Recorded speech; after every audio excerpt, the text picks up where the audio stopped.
कभी कभी मेरे दिल में ख्याल आता है कि ज़िंदगी तेरी जुल्फ़ों की नरम छाँव में गुज़रने पाती तो शादाब हो भी सकती थी। ये तेरगी जो मेरी ज़ीस्त का मुक़द्दर है, तेरी नज़र की शुआओं में खो भी सकती थी। अजब न था कि मैं बेगाना-ए अलम होकर तेरे जमाल की रानाइयों में खो रहता। तेरा गुदाज़ बदन, तेरी नीमबाज़ आँखें, इन्हीं हसीन फसानों में महू हो रहता।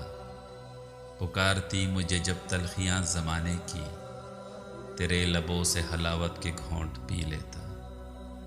हयात चीखती फिरती बरहन सरोर में, घनेरी जुल्फ़ों के साए में छुप के जी लेता।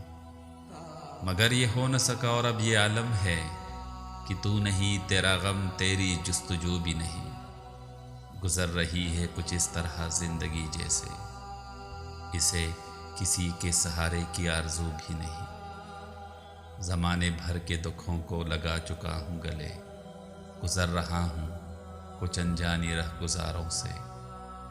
मुहीब साए मेरी सिमत बढ़ते आते हैं, हयात मौत के पुरखोल खारज़ारों से। न कोई ज़्यादा मंजिल न रोशनी का सुराग, भटक रही है खलाओं में ज़िंदगी मेरी। इन्हीं खलाओं में रह जाऊंगा कभी खोकर। मैं जानता हूँ मेरी हम नफस मगर यूं ही कभी कभी मेरे दिल में ख्याल आता है।